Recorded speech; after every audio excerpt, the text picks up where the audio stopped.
The base alarm screamed as enemy aircraft approached the no-fly zone. All combat pilots were scrambled, except one. The flight instructor, Captain Amanda Foster, sat calmly in the ready room while chaos erupted around her. When the squadron leader's desperate voice filled the radio asking for immediate backup, she quietly walked to her aircraft and spoke two words that changed everything. From which city in the world are you watching this video today? If this story resonates with you, consider subscribing for more tales of unrecognized heroes.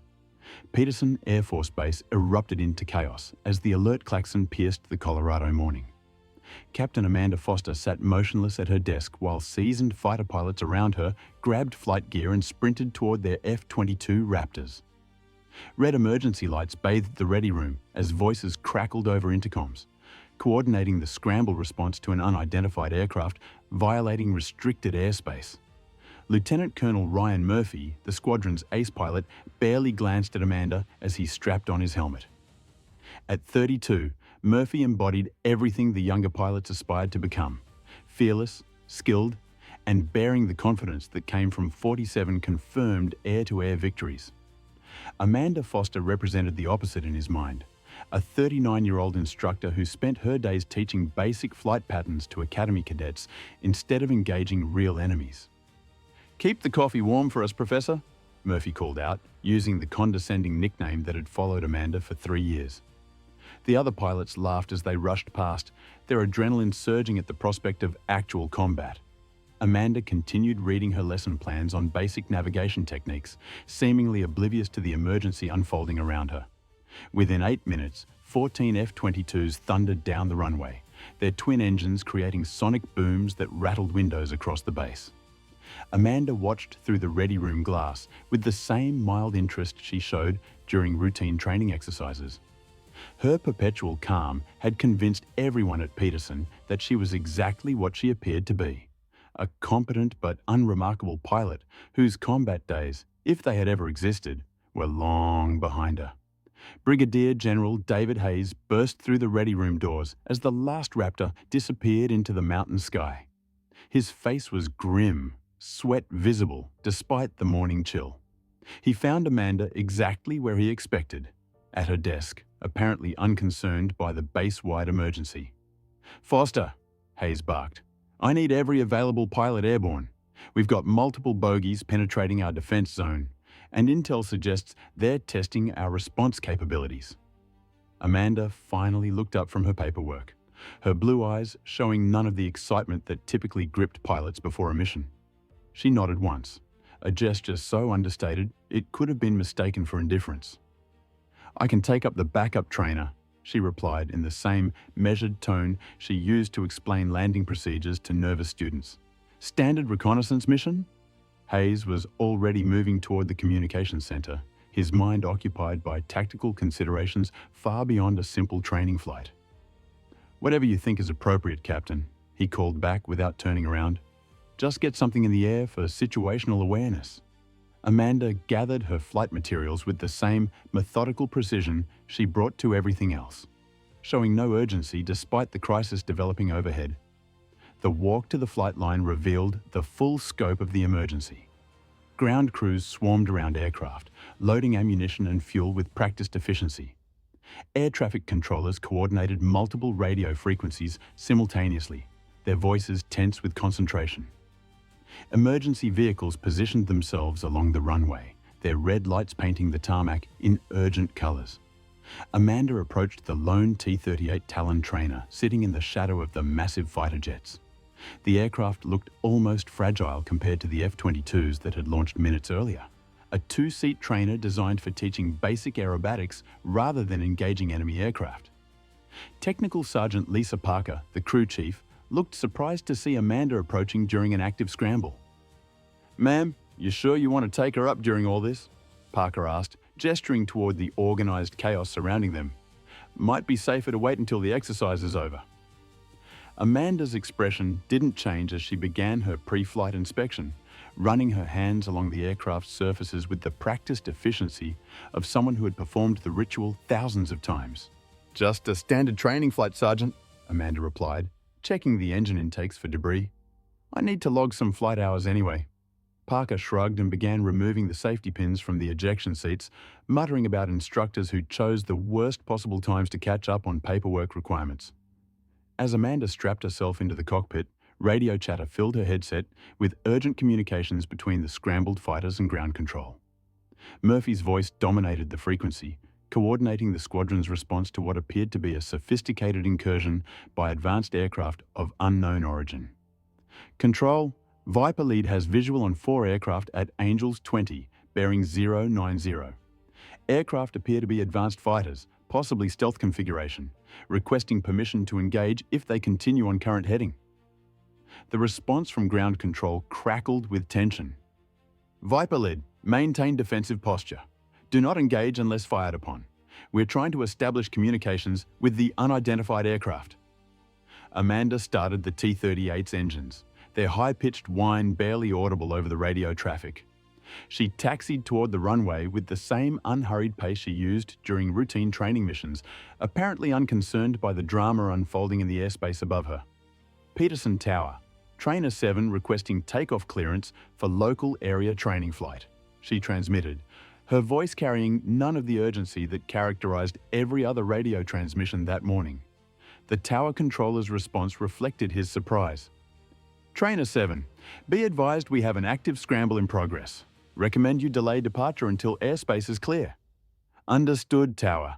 I'll stay clear of the restricted zones, Amanda replied, with the same calm professionalism that had defined her 3 years at Peterson. Just need to complete some required training maneuvers. Cleared for takeoff, Amanda advanced the throttles and felt the familiar sensation of acceleration as the T-38 lifted off the runway.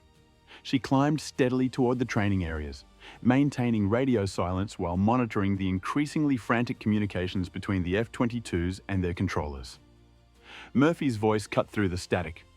Control, bogies are accelerating towards the populated areas. I'm showing Mach 2.5 and climbing. These aren't standard aircraft configurations. Requesting immediate authorization to intercept. Viper lead, negative on intercept.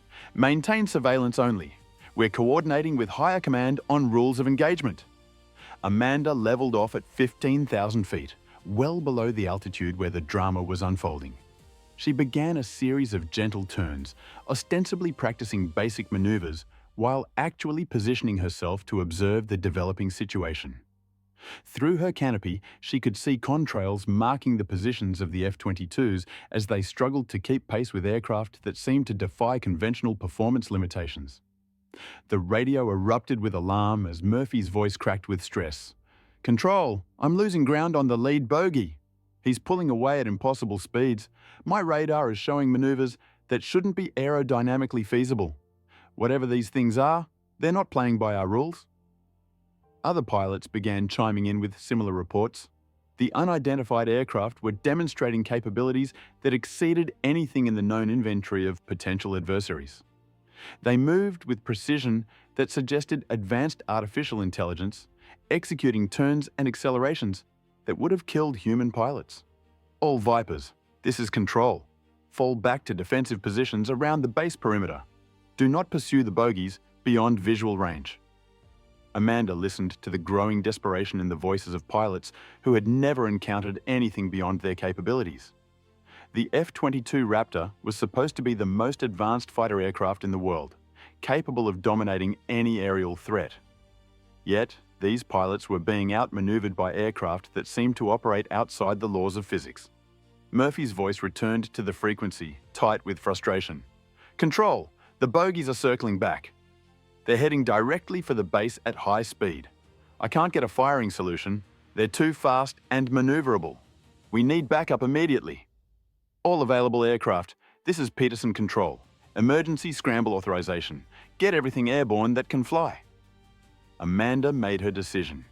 She banked the T-38 towards the incoming threat, climbing rapidly while keying her radio microphone.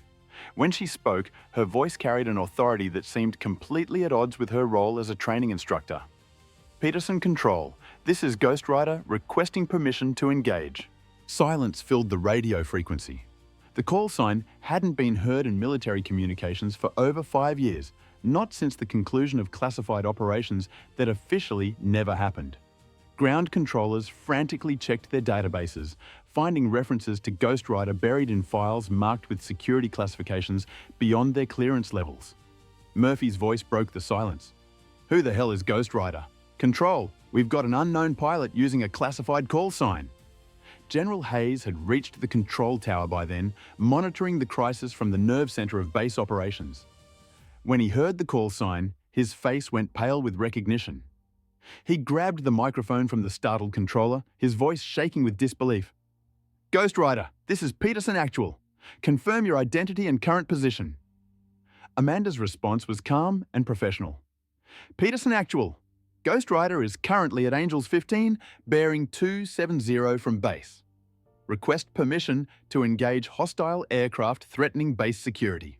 Hayes stared at the radar screen showing the single T-38 trainer positioning itself between the incoming threats and the base. In the files buried in his secure safe was documentation of Ghostrider's service record. 83 confirmed victories in aerial combat, including engagements against aircraft that didn't officially exist. Captain Amanda Foster, the quiet instructor pilot who spent her days teaching basic maneuvers to Academy cadets, was actually one of the most lethal combat pilots in Air Force history. "Ghostrider, you're flying a training aircraft against advanced fighters. What are your capabilities?" Amanda's laugh was soft but confident. "Peterson Actual, some things you never forget. Permission to engage?" The general looked at the tactical display showing his F-22s being systematically outmaneuvered by superior aircraft. His most experienced pilots were helpless against technology that seemed decades ahead of anything they had encountered. Against all logic and protocol, he gave the authorization that would change everything. "Ghostrider, you are cleared to engage. Good hunting."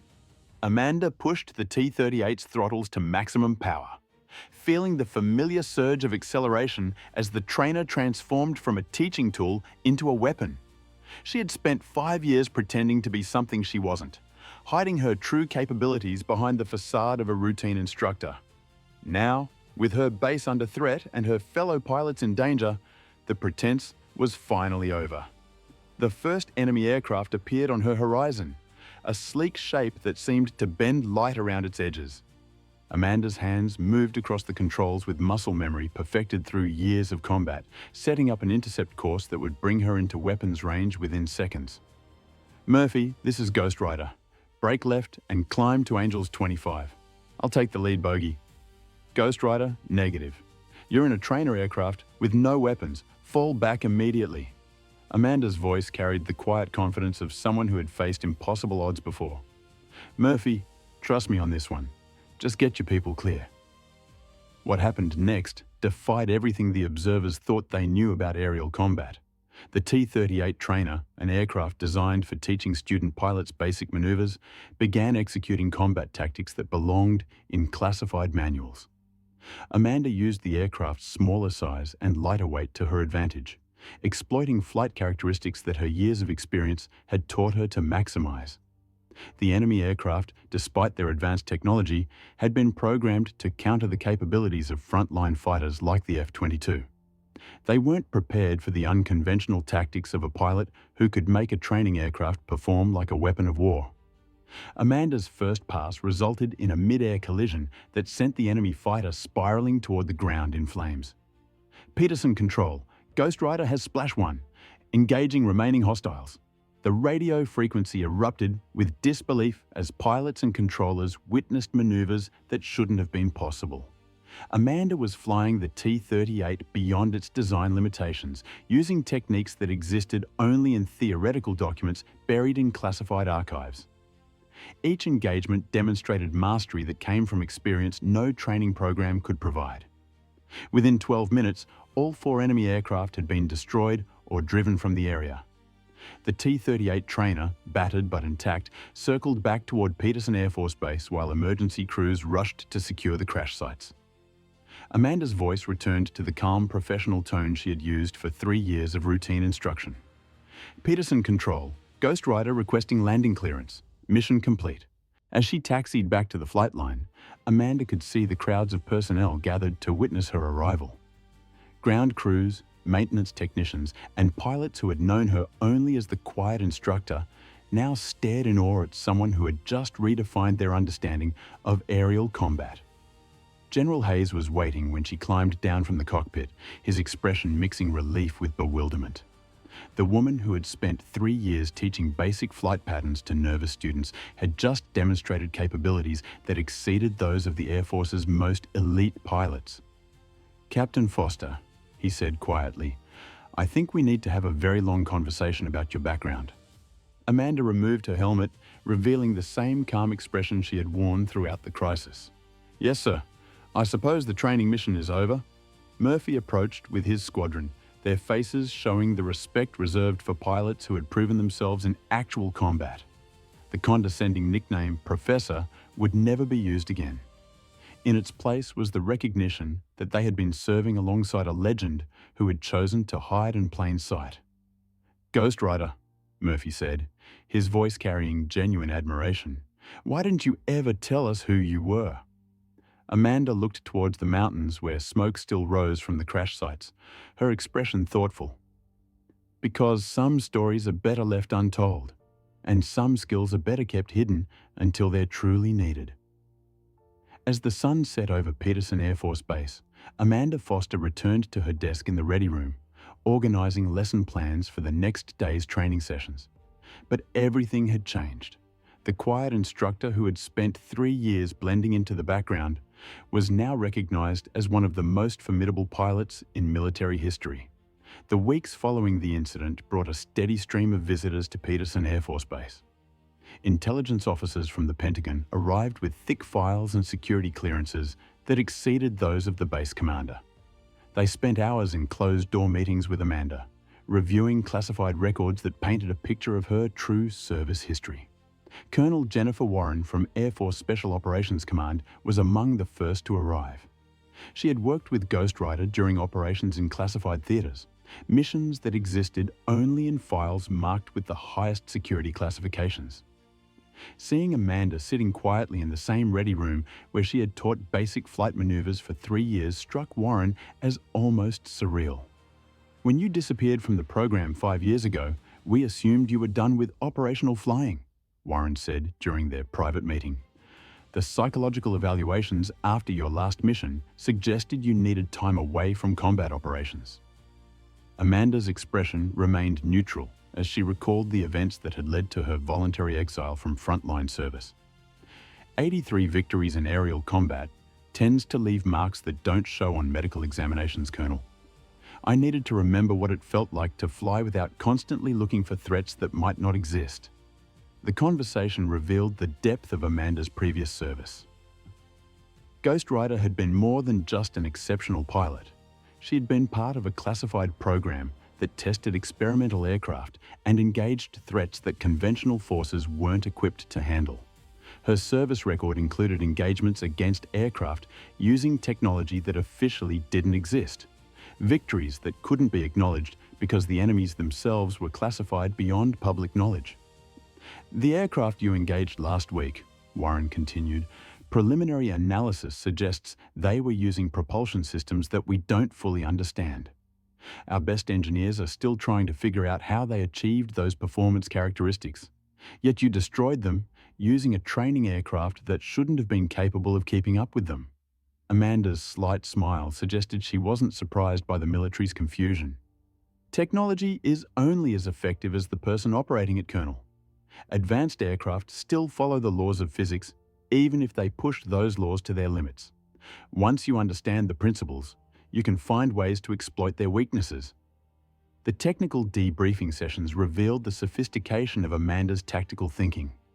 She had analyzed the enemy aircraft's performance characteristics during the initial observations, identifying patterns in their flight behavior that suggested automated control systems. Her subsequent attacks had specifically targeted these systems' predictable responses, using the enemy's advanced capabilities against them.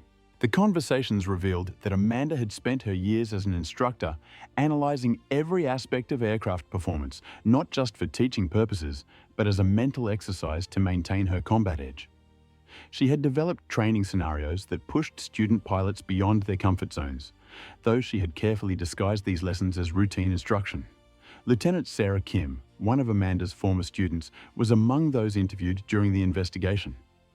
"I always wondered why Professor Foster made us practice such aggressive maneuvers," Kim admitted. "She would have us flying patterns that seemed way beyond what we needed for basic pilot certification. Now I realize she was teaching us combat techniques without calling them that." The revelation prompted a review of Amanda's teaching methods, which revealed that she had been subtly preparing her students for real combat situations while maintaining the facade of routine instruction. Her lesson plans included scenarios that mimicked actual combat conditions, disguised as training exercises designed to build confidence and skill. "She never told us what she was really teaching," explained First Lieutenant Marcus Johnson, another former student. But looking back, every exercise had a purpose beyond what we understood at the time. She was turning student pilots into combat-ready aviators without any of us realizing it. The investigation also uncovered Amanda's role in several unexplained incidents over her 3 years at Peterson. Aircraft that had suffered mechanical failures during training flights had made miraculous recoveries when Amanda took control.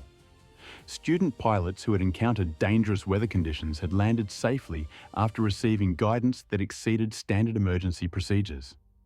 Technical Sergeant Parker, the crew chief who had worked with Amanda for 3 years, provided additional insights during her interview. "I always wondered why Captain Foster spent so much time checking aircraft systems that weren't part of routine pre-flight inspections," Parker admitted. "She would examine components that most pilots never even look at, like she was evaluating the aircraft's combat readiness rather than just its training suitability." As the investigation continued, a more complete picture emerged of Amanda's 3 years in hiding. Rather than simply marking time until retirement, she had been conducting her own form of advanced research into aerial combat techniques. Her teaching position had provided access to multiple aircraft types and student pilots whose skills she could assess and develop. The psychological evaluation conducted by Dr. Michael Torres provided insights into Amanda's motivations. "Captain Foster exhibits classic symptoms of what we call mission displacement," Torres explained. "Highly skilled operators removed from their primary roles often find ways to continue serving, even if they can't acknowledge what they're really doing." Amanda had revealed the emotional toll of her previous combat service. "Every victory in aerial combat means someone else didn't go home to their family," she had told Torres. "After 83 engagements, the weight of that responsibility becomes difficult to carry." Teaching seemed like a way to contribute without adding to the casualty count. General Hayes advocated for a compromise that would allow Amanda to continue teaching while also serving as a consultant for special operations. "Captain Foster has proven that she can maintain her cover while still being ready for crisis situations," he argued. Amanda continued serving at Peterson, maintaining her role as flight instructor while secretly consulting on advanced tactics. Her students never knew they were learning from a legend, and she preferred it that way. The quiet instructor, who had spent 3 years hiding in plain sight, had proven that heroes don't always announce themselves. Sometimes they simply show up when needed most.